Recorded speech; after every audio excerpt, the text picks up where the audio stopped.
El giro de los años locos. Los 40 años que abarca la actividad psicoanalítica de Freud están marcados por una cesura que se sitúa casi en la mitad.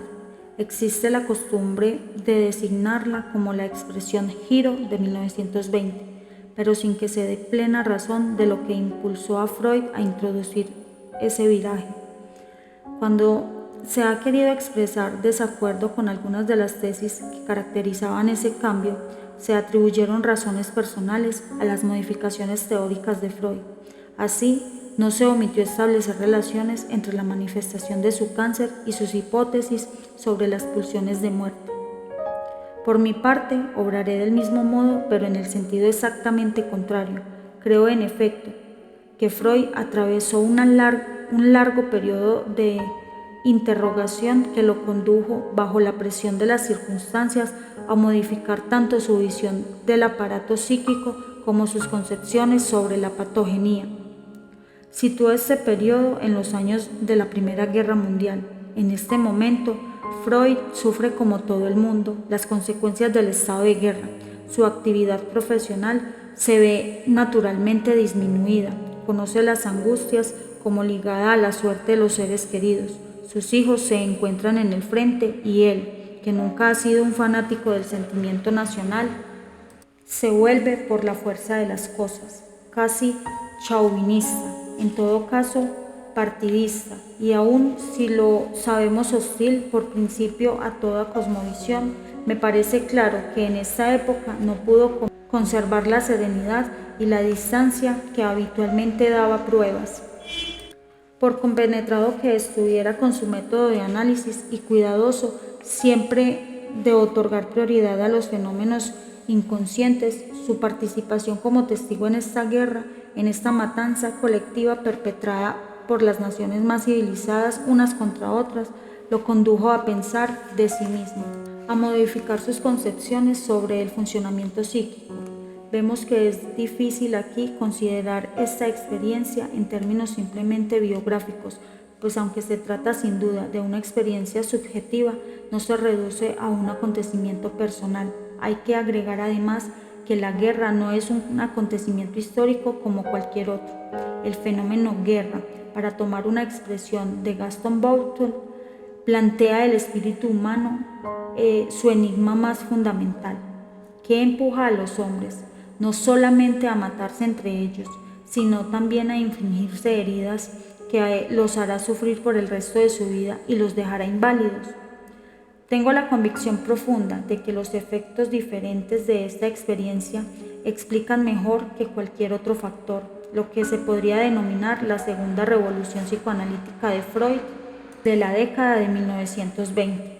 Pero nada hay de impulsivo en este giro que sorprendió tanto a sus partidarios. Al contrario, Freud dedica el periodo de la guerra a favor del ocio forzoso que le impone más bien a recapitular, reexaminar o profundizar las ideas anteriores.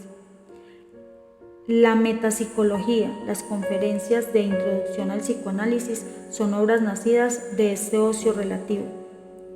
Lo mismo vale para el trabajo sobre El hombre de los lobos. Este último estudio es como un despecho de sí mismo, profético para el futuro de la clínica psicoanalítica. De los 5 psicoanálisis expuestos por Freud, es indudablemente el que más interesa al analista de nuestros días, y es además aquel también, hay que señalarlo, donde la perspicacia y la acuidad analítica de Freud contrastan con lo magno del resultado, para no decir el fracaso de la cura. Por esta época existen signos anunciadores de que algo está por ocurrir, sin que se pueda prever exactamente qué. Esto vale para la inquietante extrañeza, un título que es por sí solo un programa. Será entonces ya terminada la guerra y retomada la actividad analítica plena, cuando la prolongada latencia, pero cuán activa subterráneamente, libre de los pensamientos que había silenciado o que trabajaban lo inconsciente. Es el comienzo de una renovación cuyo primer retoño fue más allá del principio de placer. La guerra no está del todo ausente en él, puesto de uno de los argumentos invocados por Freud es precisamente la neurosis traumática. Pero como ocurre siempre en su caso, la experiencia no hace sino incitar a la reflexión. Y sí, una vez terminada la guerra, la paz le hace dar a luz la pulsión de muerte. Ello probablemente se debe a que se rinde a la evidencia, después de pensarlo, de que faltaba a su teoría de engranaje capital que él no ha percibido bien o que ha interpretado solo de manera insuficiente. En esto no difiere mucho de la innovación teórica que precedió a la pulsión de muerte, a saber, el narcisismo. Solo tardíamente, en efecto, había tomado Freud conciencia de un destino de la libido al que no había dado importancia que merece. Se puede, para explicar la hipótesis de la pulsión de muerte, establecer una relación que no sea de analogía superficial entre la guerra como empresa colectiva de muerte y la experiencia clínica que tropieza con la obstinación de mantener el conflicto psíquico. Arriesguemos una hipótesis. 1. A costa de que nos reproche caer en comparaciones superficiales. Primera razón.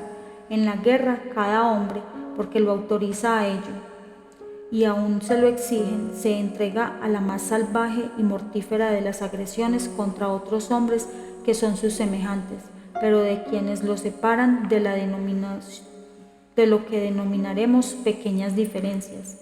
Esta empresa se puede justificar en cada quien por la necesidad de preservar su propia vida o de definir su patria frente a la agresión del que de repente se convierte en el enemigo.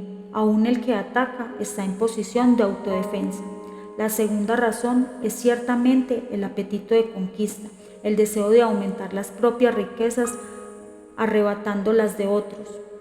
No autodefensa entonces, pero también gusto de lucro. No obstante, no se podía afirmar que la guerra aproveche al soldado raso, cuyo riesgo de perder el pellejo es mucho mayor que su perspectiva de quedar enriquecido al término del combate. Esto más bien puede sucederle a quienes se quedan en la retaguardia. Es asombroso entonces que esto siga haciendo la guerra con el consentimiento de aquellos, los más numerosos, a los que le traerá más sufrimientos. La paz que Freud conoció se ha denominado periodo de entreguerras. Duró apenas 21 años.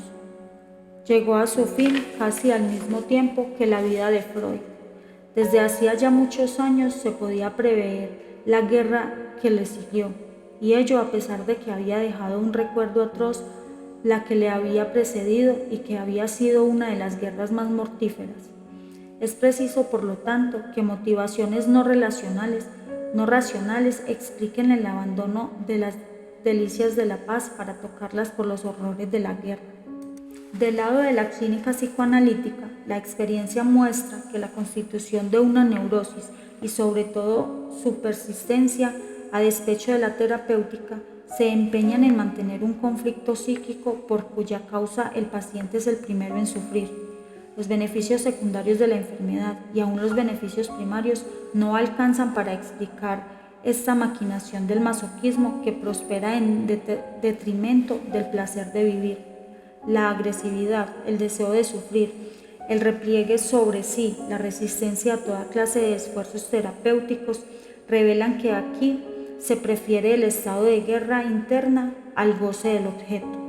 Es claro que existen grados intermedios de salpicón entre el masoquismo de la reacción terapéutica negativa del individuo y el consentimiento de la destrucción programada sistemática y que llega hasta la amenaza de desaparición de la especie humana. Espero no esté prohibido responder en eco a la pregunta de Einstein, ¿Warum Crane? Con otra, ¿Warum Krankheit? Al comienzo de la obra de Freud, una oposición separa en el campo de la neurosis lo que es del orden de lo actual y lo que atestigua una relación psíquica transferida. Freud abordó el cuadro de la neurosis actuales sobre el título de categoría demarcatoria. Apenas se interesa por él, porque en los hechos las neurosis actuales pertenecen en definitiva a la medicina. Esta es sin duda la razón de que muchos años después los psicosomatólogos vuelvan sobre el asunto para nutrir su reflexión. Se trata sin duda de neurosis, mas no por ello son psiconeurosis, y lo psico es lo que interesa a Freud. De la misma manera, la sexualidad había llamado la atención de sus contemporáneos, que ya había hecho avanzar bastante su estudio, aunque no a su satisfacción, puesto que no habían podido elaborar la idea de psicosexualidad. Por eso, cuando Freud tomó vuelo propio, apoyado sobre todo en la psicosexualidad, encontró difícil restringir su campo de otro modo que trazando un límite territorial. A esto responde la primera teoría de las pulsiones, que las divide en pulsiones de autoconservación y pulsiones sexuales. Notemos que esta demarcación, implícitamente, puede a su vez ser puesta en paralelo con la división entre neurosis actual y psiconeurosis de transferencia, dicho de otro modo. Y sin duda que el propio Freud lo haya expresado así, las pulsiones de autoconservación serían objeto de la medicina, y si entran en conflicto de las pulsiones sexuales es porque la confirma la concepción del apuntalamiento. Su dominio termina donde comienza el de la psicosexualidad. La doble marcación de la sexualidad por la psico y por la transferencia es para Freud a la vez lo que funda al psicoanálisis y su condición de posibilidad. Solo transferido es analizable. Aquí va implícita una suposición. Si estamos frente a lo transferido, tiene que haber algo transferible. Dicho de otro modo, una transferencia. Gracias a la pesquisa de este proceso de desplazamiento y de sustitución, el análisis podrá mostrar la desviación que ha experimentado el proceso general de transferencia, aplicable tanto en la normalidad, y en esta es la sublimación como la enfermedad, y este es el síntoma, y devolverlo a su derrotero. No atribuyo aquí a Freud ese razonamiento. Es bien sabido que al principio consideró la transferencia como un obstáculo para el análisis. No obstante, se debe admitir que había discernido la función transferencial, pero que ese reconocimiento fue solo parcial, como si hubiera pensado que la transferencia era el síntoma creado por el análisis.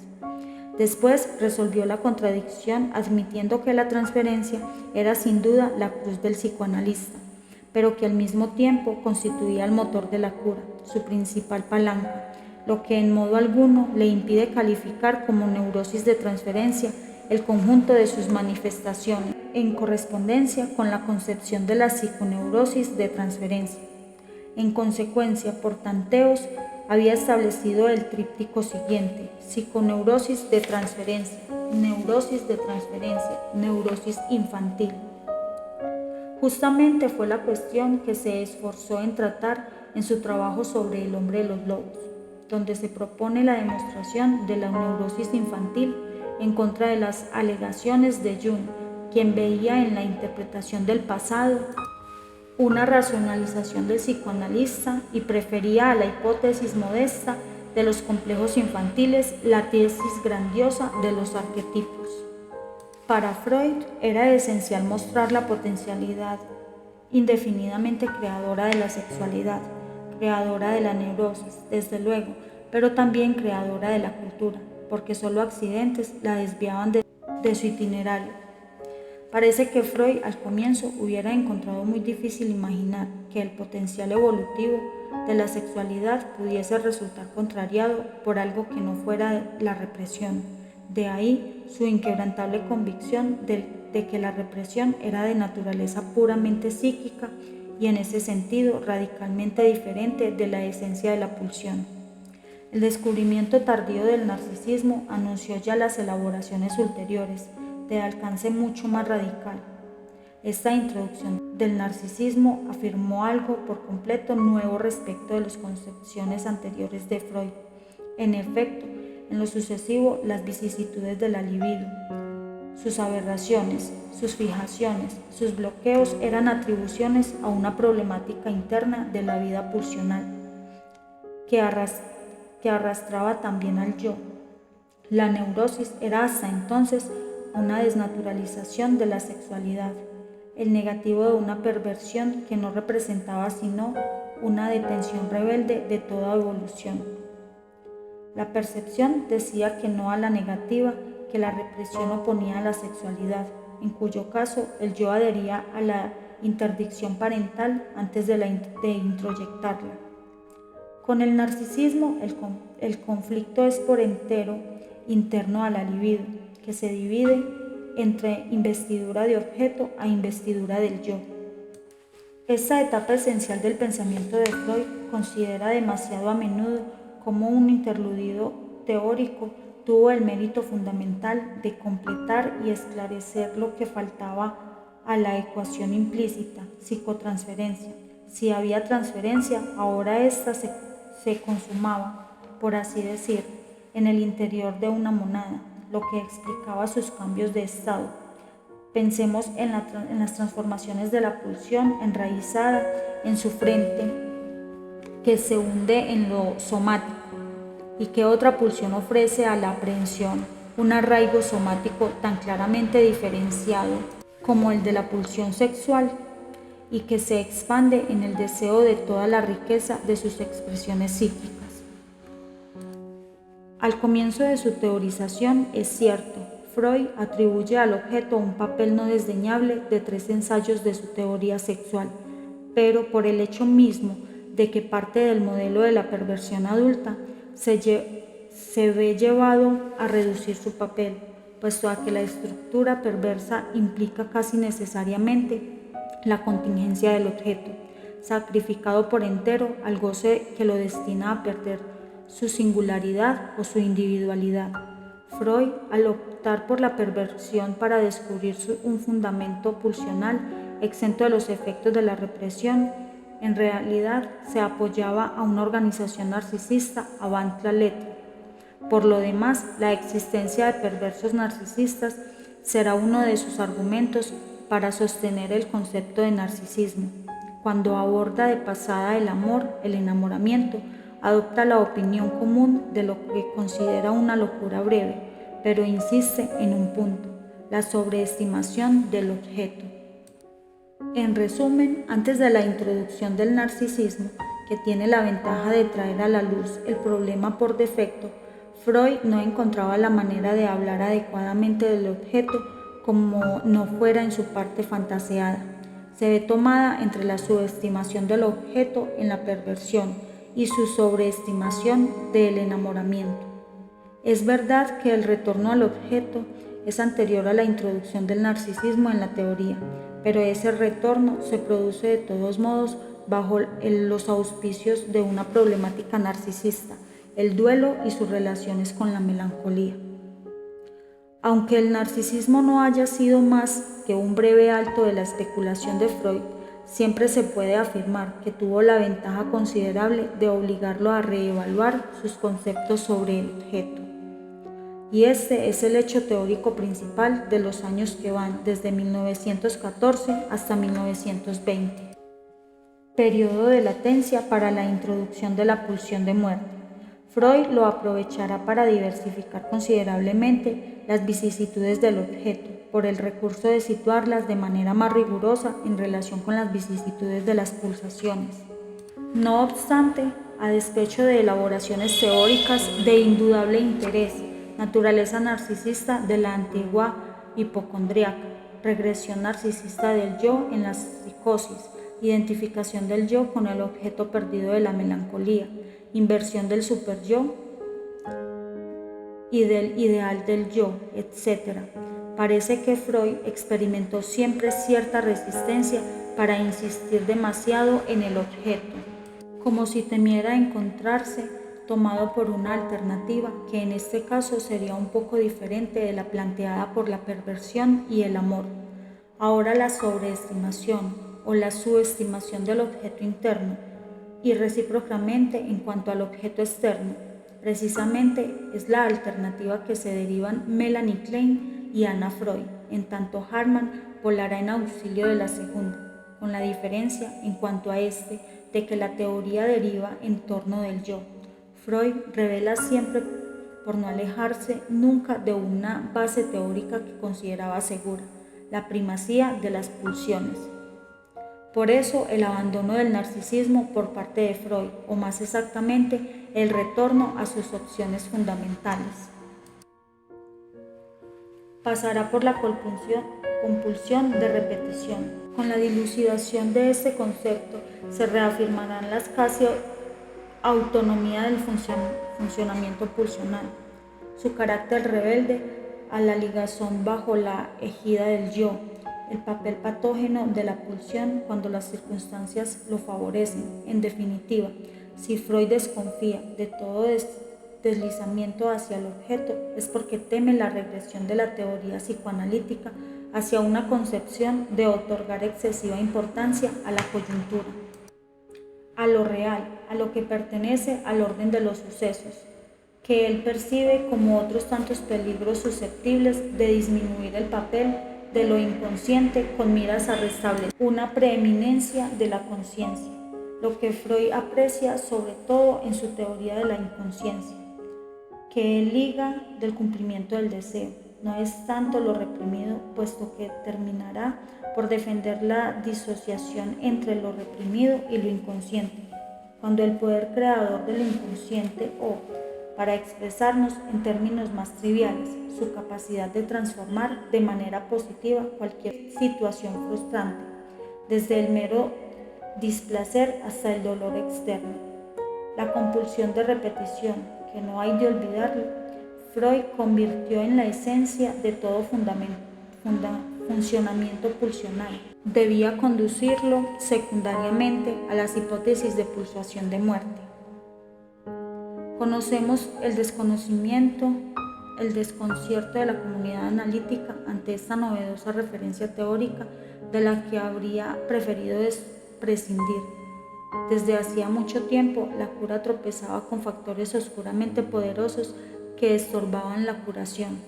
Freud aportó, con la pulsión de la muerte, una respuesta a las causas de muchos atascamientos, pero es preciso advertir también que había dejado de escribir sobre la técnica psicoanalítica desde 1914 y solo en 1937 tomaría ese hilo interrumpido en escritos que no se pueden calificar en rigor como técnicos. A tal punto desbordan ese marco. Freud no hizo sino sumarse a la decepción colectiva cuando identificó a un adversario prácticamente invencible, y al hacerlo designó además lo que clínicamente desafiaba el poder del analista, la combinación de la repetición y de la destructividad. Hacia 1924, diversas tentativas se empeñaron en explicar mejor las razones que limitaban el alcance del psicoanálisis. Hasta ahora hemos tenido en cuenta solamente el desarrollo interno del pensamiento de Freud. La legitimidad de este procedimiento no es discutible, pero no incluye que emprendamos un estudio de las condiciones que pudiera orientarlo de tal o cual manera. Y si deseamos tomar en cuenta los factores personales intervinientes, aunque sin invalidar por ello ni certificar la coherencia de las opciones teóricas adoptadas, es preciso que sobrepasemos el mero plano de la biografía. Más precisamente, la referencia a los factores intrínsecos al desarrollo de una obra de pensamiento como la de Freud solo se puede justificar a condición de establecer bien las referencias que permitan fundar una coherencia del conjunto, es decir, las relaciones entre lo intrínseco y lo extrínseco. Para un próximo audio continuaremos con la página 20, el giro de los años locos.